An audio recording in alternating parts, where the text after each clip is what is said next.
juste en prenant la balle pendant 4 mois, pendant que les gens ont construit le milieu pendant 300 ans. Donc nous estimons que, en termes de mode de production, est-ce qu'on peut voir les outils venus du Nord pour comme le déployer juste dans un habitat du Sud? Pour nous, il faudrait, ça soulève deux questions, celle de l'acculturation et celle de la mondialisation.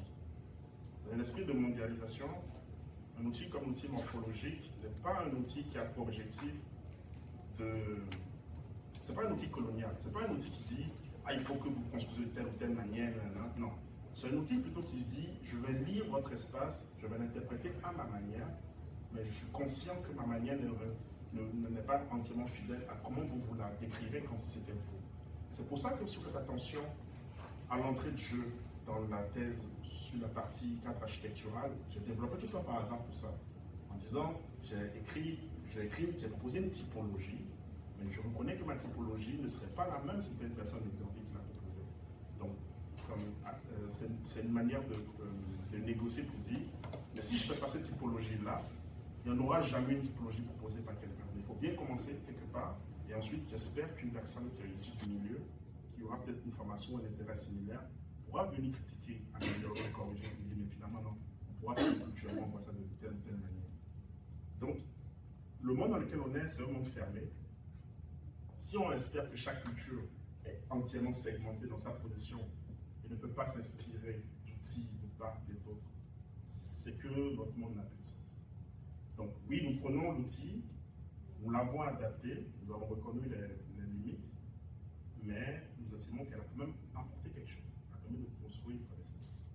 Et en retour, le terrain lui dit, bah, écoute, tu me donnes un vêtement à porter, qui me donne une manière aux gens de me voir, mais ne t'en fais pas, il y aura des retombées, la recherche ne se termine pas, on espère qu'il y aura des gens qui vont pouvoir continuer. Donc c'est ce que je pourrais dire par rapport à la façon endogène d'aborder la question. Et je vais encore plus loin en disant que techniquement, c'était l'une des premières questions qui m'a été posée quand je suis arrivé dans le milieu en 2014, à savoir que je suis culturellement originaire d'où. Moi je suis moitié fond, moitié minant, et les Dauphins, en fait, si vous voulez, le groupe culturel par le passé était très opposé. Je l'ai expliqué dans la thèse, parce qu'il y avait les razzias, je viens du royaume, ainsi de suite. Donc pour ces populations-là, d'abord c'était un affront que quelqu'un comme moi prétende vouloir étudier leur milieu, alors que je suis, mes ancêtres sont en grande partie responsables de telle ou telle situation dans laquelle eux ils sont retrouvés à travers la mise en place de l'adaptation jusqu'à où ils sont aujourd'hui. Mais je leur ai dit en fait que moi je ne suis pas là dans l'esprit colonial, et je pense qu'il est temps que les peuples apprennent à collaborer. Et que c'est pour ça que la démarche que je leur ai proposée à l'époque était une démarche entièrement passive. Je dirais même plus que participative, parce qu'à la fin, c'est moi qui me suis retrouvé en fait, à apprendre de leur école. Je pense que Gambie a une école en leur sein, et le fait qu'ils se soient ouverts à renoncer à ces vérités du passé pour me permettre de comprendre comment ils vivent et le peu qu'ils m'ont appris et que j'ai pu tirer de cette thèse-là ou d'autres travaux, pour moi c'est déjà comme la manière de réparer certaines choses et que la science doit jouer un rôle dans la construction de la paix et de la capacité que nous avons à négocier entre Nord, personnes du Nord, personnes du Sud, en mettant en place juste un cadre de respect, d'écoute et de bienveillance. Merci beaucoup pour votre réponse. Merci, M. le Président. Il y a beaucoup de choses que je voudrais parler qui ont déjà été abordées, fait que je vais essayer de ne pas faire dans la redire. Co-diriger, diriger les étudiants au-delà du rôle formel, hein, c'est tout un travail de comprendre, d'accompagner, de mentorer, d'apprendre. Et moi, la première chose que je veux saluer, c'est le chemin fini entre le premier courriel envoyé du Togo à Bruno, qui me l'a transféré en disant « Est-ce que tu penses que ça pourrait t'intéresser? » Et aujourd'hui. Hein, ça a été un parcours avec des enjeux pour réussir à avoir ton visa, avec la pandémie. Je pense que tu as récolté un enfant en chemin. Tu sais, une thèse de doctorat, c'est aussi une épreuve, je dirais, personnelle, intellectuelle, un moment important de la vie. Je pense que c'est important de le dire. Et là-dedans, comme directeur, moi, j'aime les co-directeurs dans ce cas-là,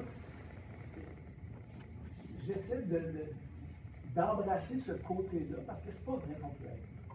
C'est pas vrai que comme co-directeur qui relie tes travaux, ta thèse à tous les instants, toutes les étapes, dans les doutes, cette négociation aussi avec François qui vient avec des bases complètement différentes des miennes, et toi entre les deux qui essayent de faire sens de tout ça, qu'on peut lire cette thèse-là avec un regard qui est un regard, je dirais, objectif des incarnés. Je pense que c'est important de le nommer. C'est toute une thèse que tu nous as déposée. Et comme je l'ai dit, entre l'instant où tu es arrivé, ta première idée, tu as marché dans mon bureau avec ton tube, avec les posters, puis tu m'as fait une première soutenance de thèse sur Gandhi que je ne connaissais pas à cet instant-là, et qu'après je connaissais. L'autre chose, c'est que nos étudiants changent, font du choix, nous aussi. Hein? Quand tu es arrivé, moi, j'étais dans un instant où est-ce que je remâchais Henri Lefebvre, David Harvey. Bon, aujourd'hui, ça s'est un peu effacé dans ce que je fais. Bon, un instant où je t'amène avec moi dans ce qui m'intéresse aujourd'hui versus ce qui t'intéressait à l'époque. C'est tout ça qu'il faut garder en tête quand on fait une co-direction. Comme étudiant, quand je dis le parcours, au-delà de dire que tu as réussi à travers cette course à obstacles, à déposer une thèse, la soutenir, mais c'est aussi ton parcours intellectuel. Moi, je me méfie beaucoup des étudiants qui arrivent dans mon bureau en disant « Je veux travailler sur ce sujet avec cette théorie et cette méthode, et c'est ça et rien d'autre. » Toi, tu as la qualité inverse. Hein? Au fur et à mesure, puis on le voit dans la thèse écrite, au fur et à mesure que tu suivais des cours, on voyait les influences des collègues à ta tête, dans ta réflexion. Dans cette manière de faire, je dirais, une tentative de somme. Hein? Et je me souviens aussi de ta proposition de dire, je vais écrire sur l'école de Montréal, qui est le 2, en disant, on va laisser ça aux historiens, on va commencer à travailler plutôt sur qu'est-ce que l'on fait. Donc, effectivement, moi, tout sur cette partie, je dirais, très empirique, quasi positiviste, m'éloignait de ce que je fais habituellement, qui est de réfléchir à la production de l'espace à travers différentes forces socio-économiques et politiques, plus principalement par le tourisme, mais pas que. Donc, merci de m'en avoir sorti un peu, même si au départ, ça faisait partie de la discussion. Mes questions, j'en ai 3. La première, quand tu me parles du commun, hein, cette espèce d'agglomération, tu es au courant, je veux t'entendre verbalement, c'est pas nécessairement obligé d'écrire un chapitre de plus à ta thèse, mais pour moi, quand tu nous amènes cette idée de l'espace concret, l'espace abstrait, ce cognitivo-spatial, fortement inspiré d'une partie des travaux d'Henri Lefebvre, cette question de la production de l'espace. Le commun est une production de l'espace. Tu l'as abordé. Là, c'est tout un champ, la production de l'espace. Et la production de l'espace, elle est fortement ancrée dans ce qu'on appelle les jeux autour du foncier. Hein? David Harvey va la structuraliser autour de son art de la rente, hein, qui dit que c'est ces jeux fonciers-là, dans lesquels se superposent toutes des couches sociopolitiques, des luttes, des représentations, mais dans ta production de l'espace, et on le voit bien dans tes discussions sur cette idée que le colonisateur, là, hein, on essaie de formaliser quelque chose avec de l'eau qui bouge, et une population qui, de manière dynamique, bouge le récit.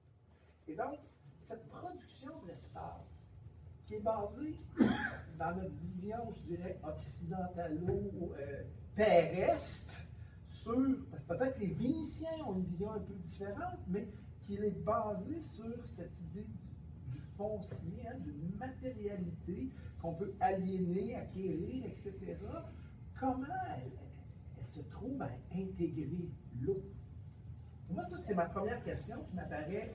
Et, bon, écoute, comme je te dis, c'est pas nécessairement un chapitre de plus dans ta thèse, parce que tu peux faire un chapitre de plus juste avec ça, mais il y a peut-être un article à produire éventuellement sur cette question. L'autre chose, c'est, bon, ma collègue Lucie Morisset a un peu court-circuité sur cette question de coloniale, postcoloniale, décoloniale. Cette question-là a été des discussions constantes de la première journée que tu es venu me voir, hein, parce que, et souvent, d'une manière, je dirais, très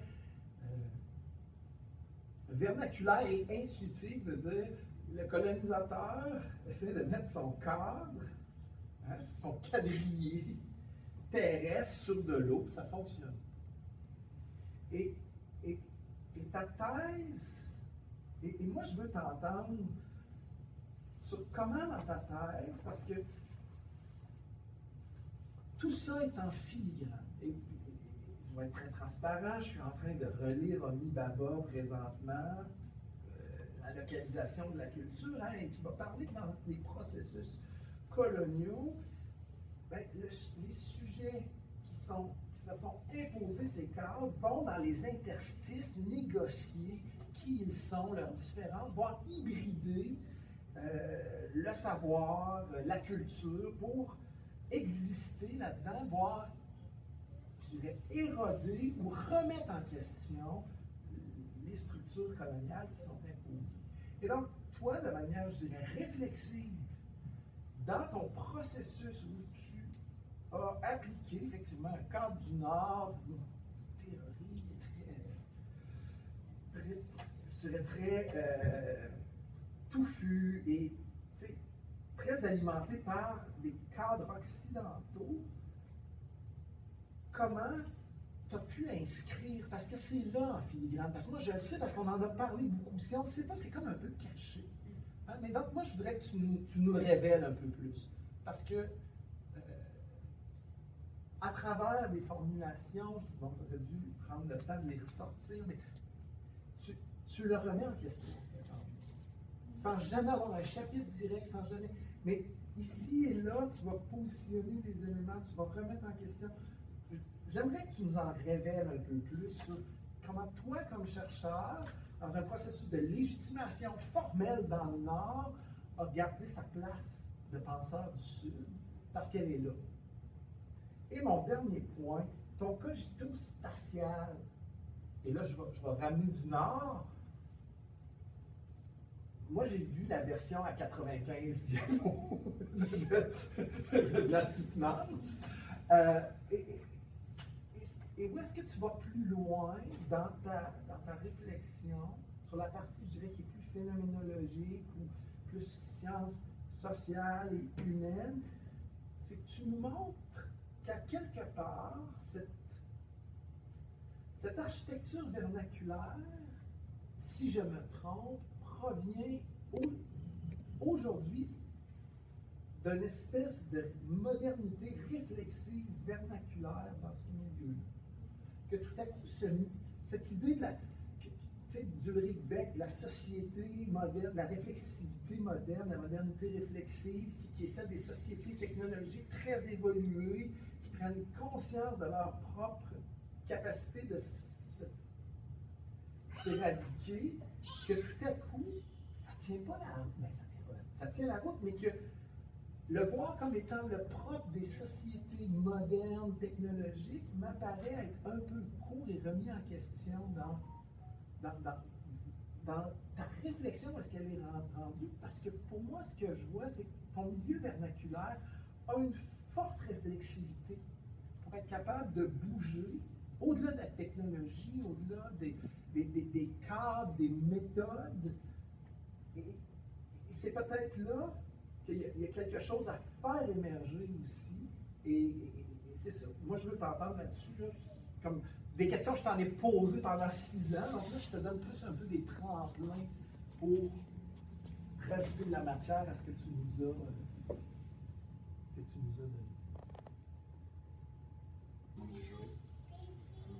Je pense qu'on a des questions. Quand je t'ai rendu là, je vais peut-être poser.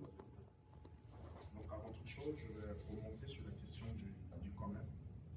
Commun s'écrivant K-O-M-E-Y. Donc, pour comprendre la production de l'espace, le commun en tant qu'élément de production de l'espace, faut revenir sur, en morphologie, ce qu'on appelle la structuration entre sociale et spatiale, que moi j'ai voulu simplement nommer ici une organisation socio-spatiale. C'est-à-dire que dans un milieu comme Gambier, le ménage, donc le père, la mère, les enfants, n'est pas l'échelon de départ. C'est-à-dire que le ménage sera inclus dans un ensemble d'autres ménages, et ensemble ils vont former ce qu'on appellera finalement, que moi j'ai baptisé une famille mineure. Alors une famille mineure, finalement, ce sera à peu près 2 ou 3 générations de personnes qui vivent sur une partie, je ne vais pas dire délimitée parce qu'il n'y a pas la notion de géographie, mais surtout par rapport au coefficient d'occupation du sol, le COS.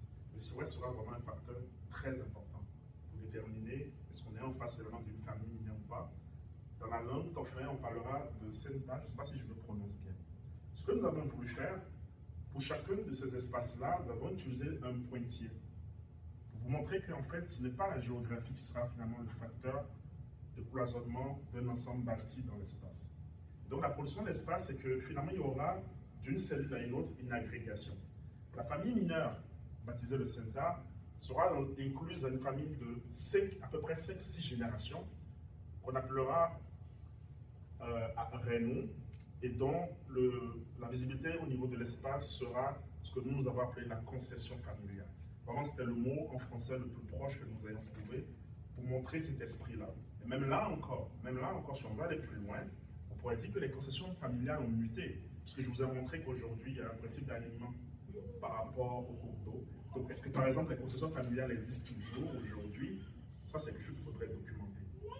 Néanmoins, l'élément le plus externe, qui lui est toujours visible, sera donc définitivement le accord ou le clan, si vous voulez, qui est un élément de plusieurs familles étendues mises ensemble, qui formeront suffisamment le commun. Alors, le commun, quand on le regarde comme ça, directement sur l'écran, il n'y a pas de limite géographique. J'ai essayé de faire un amas de bâtis et d'îlots naturels artificiels pour vous montrer qu'il n'y aura pas, il ne doit pas y avoir le sentiment de chercher à spatialiser géométriquement parlant. Une fois qu'on rentre dans la géométrie de l'espace, on n'est plus dans l'esprit tel que eux ils ont conçu l'organisation socio-spatiale. C'est très important. C'est même, je pense, la partie la plus difficile pour toute personne qui est dans le domaine de l'aménagement, de l'urbanisme, qui veut intervenir dans un milieu comme ça. Faire le deuil de la géométrie comme étant le fondamental de l'organisation socio-spatiale. Donc, comme par exemple sur la Terre-Femme, on dit l'îlot, on dit le quartier. Pour déterminer, on dit les personnes d'Hochelaga. Hochelaga, c'est un quartier, un arrondissement avec une limite précise, ainsi de suite. Ce n'est pas ça dans ce cas. Nous avons fait un gros travail, nous sommes, bon là, je commençais beaucoup à m'amuser, à essayer de produire une carte. C'est dit à mon équipe, ok, il y a cette réalité qui est là, mais est-ce qu'on peut tenter de produire quand même une carte, l'une des cartes, donc qui va essayer de mettre à jour les communs actuels et existants. Vous allez constater qu'au niveau de la fiche de terrain, les 2 premières questions que nous avons posées aux personnes, c'est de savoir où est-ce qu'elles sont nées, et où est-ce qu'elles ont habité antérieurement, et quelle est l'activité économique principale de ce modèle. Donc ces questions-là nous ont beaucoup orientés. Et ensuite, nous sommes allés plus loin pour leur demander, mais est-ce que là où elles habitent, c'est là où elles sont nées? Bon, bref, nous avons voulu savoir comment la migration interne a joué. Et la migration interne, finalement, sera un facteur déterminant pour déterminer les principaux communs existants. Donc, voici ceux que nous avons déterminés. Il y en a d'autres, mais qui sont à des échelles un peu plus mineures. C'est pour ça sur cette carte-là, vous allez voir, quand je mets, par exemple, Gamé Chewa, qu'il n'y a pas de limite géographique. C'est une manière de vous dire que la majorité des personnes qui nous ont répondu dans ce secteur-là se considéraient habiter à Guamechewa. Et juste à côté, peut-être même parfois comme 2 cases plus loin, elles se considéraient habiter à Rendagao, par exemple. Donc c'était très difficile de faire cet exercice-là. Mais une fois que nous avions produit cette carte mentale-là, nous l'avons soumise en fait aux personnes pour leur dire, d'après vous, d'après la localisation où vous êtes dans la cité et d'après ce que nous avons fait, est-ce qu'au moins vous estimez être localisé à peu près dans ce secteur-là, qui s'appelle Yukagao, qui n'aura aucune limite géographique? La plupart c'était oui, c'était non, donc nous avons fait ce travail de synthèse-là pour en déduire cette carte-là. On peut encore aller plus loin, puisque comme notre équipe s'est rendue sur le terrain pendant la Covid, quand nous avions des entretiens avec certaines personnes, on leur disait, mais vous résidez où pour qu'on puisse venir vers vous pour prendre des questions? Il nous disait, ah, mais moi j'habite à Yokagao. Et parfois, c'était un commun qu'on ne savait même pas qu'il existait. Et on lui disait, mais c'est où? Elle nous disait, oui, mais prenez telle direction, après vous allez voir tel un arbre, allez à gauche. Allez à gauche, après tournez à droite. Donc tout le monde s'est rendu compte qu'en fait, il existe une carte mentale géolocalisée à l'échelle des populations de Gambie qu'elles maîtrisent du bout de leurs doigts, qu'une personne qui a étudié dans l'urbanisme dit moderne, avec le Corbusier, tout ça, n'aura aucune capacité à décoder. Exactement. Et donc, du coup, cette façon de produire l'espace, on estime que notre thèse n'est pas allée trop, n'a pas trop voulu comme aller plus loin, mais je suis extrêmement heureux parce qu'il y a beaucoup de données qui ont été collectées. Le souci qui s'est posé, c'est qu'une fois qu'on a voulu embrasser ce pas-là, il y a la question de la morphologie avec François qui disait, oui, mais la thèse, il faut qu'elle se termine. Si on continue à ouvrir les brèches, on ne va jamais finir. C'est quoi la question initiale? C'est l'adaptation. L'adaptation, est-ce que tu as besoin de parler de la production de l'espace? Est-ce qu'il y a un cycle adaptatif à ce niveau-là? Oui, il y a un cycle par rapport au fait que les familles sont incluses dans une zone qui a un rapport à l'écologie, mais la production en elle-même, est-ce qu'elle va nous apporter une compréhension profonde sur un tel ou tel aspect? Donc c'est à ce niveau, c'est pour ça que vous allez constater que même au niveau de la littérature, il y a eu un début de développement de la question, où j'ai parlé dans le faire de David Harvey, de l'espace cognitif, l'espace à queue et tout ça, comment il faudrait qu'on en parle plus bas. Mais après, franchement, on a dû l'évacuer, sinon on allait rentrer dans de spécifications qui n'allaient pas nous permettre de nous en sortir.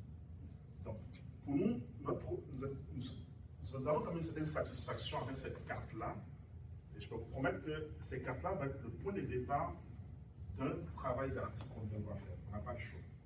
On n'a pas le choix parce que toute personne qui veut comprendre le milieu, comme la professeure ici me demandait, au niveau de l'androgénéité et tout ça, doit partir de là. Donc, à un moment donné, il faut que quelqu'un en parle pour dire, mais la production de l'espace, finalement, le substrat sur lequel repose la cité, les cartes mentales collectives d'un groupe de personnes qui se ressemblent pour dire qu'une table est une table, une chaise, et ainsi de suite, ça compte.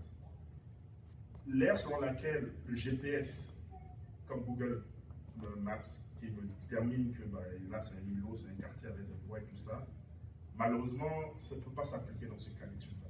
Et moi, je me suis amusé régulièrement à aller sur Google Maps, et une fois qu'ils mettaient des informations sur la cité, je leur proposais en fait de changer. Mais eux, ils sont restés dans la logique de ah, il y a un quartier, il y a une voie de circulation, donc ils nommaient des zones, mais au fond, c'est plus que ça.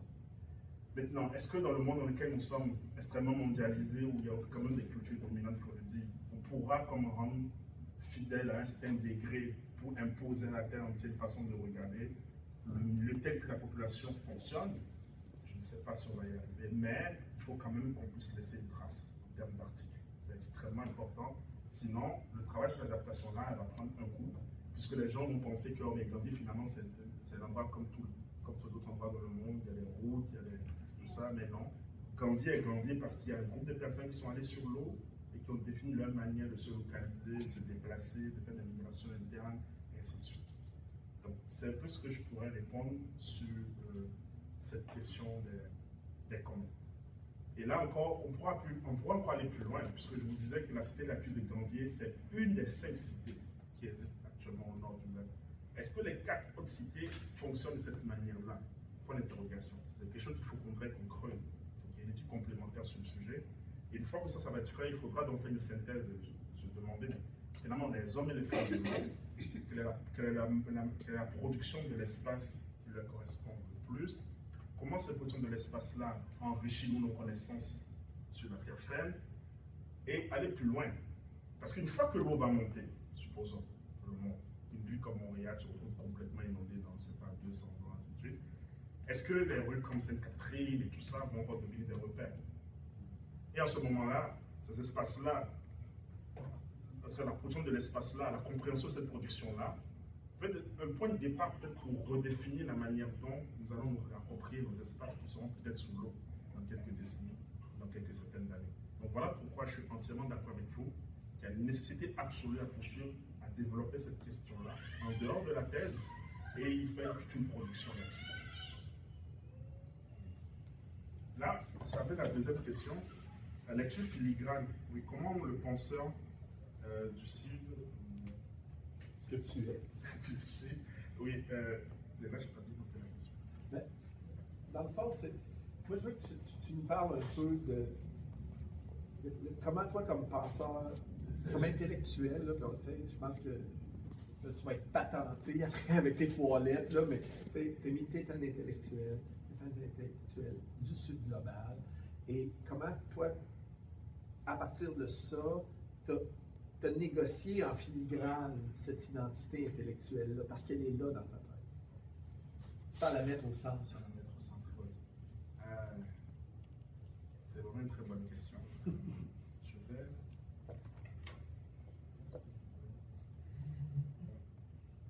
La meilleure image.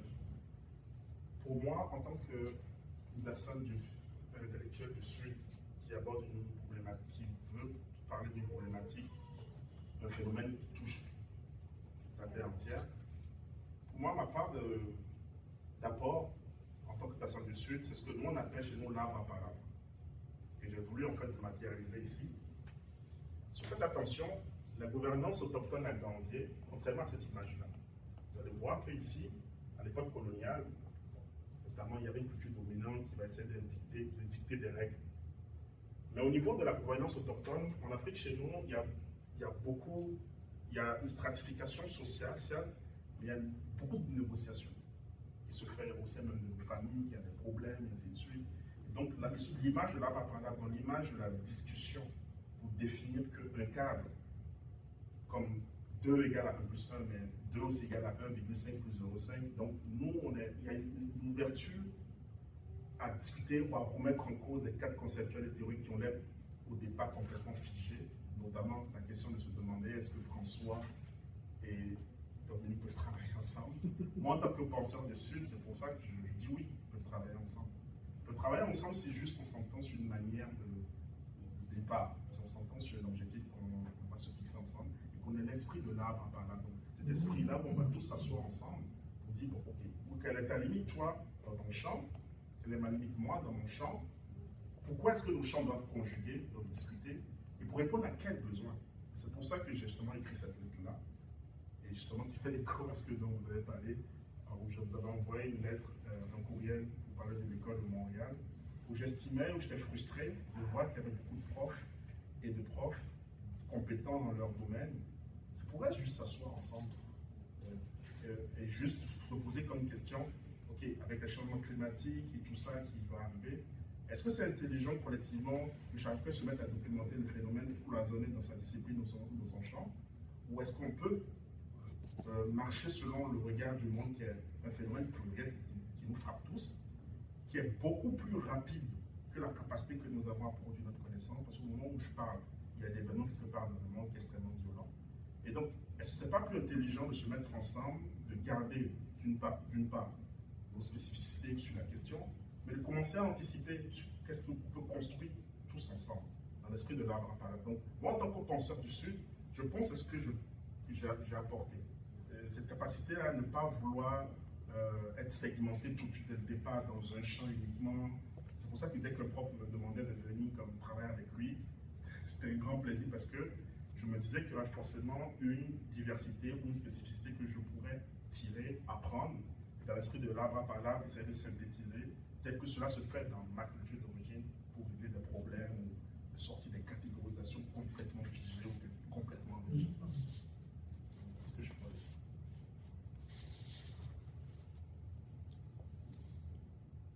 C'est bon, donc c'est maintenant à mon tour.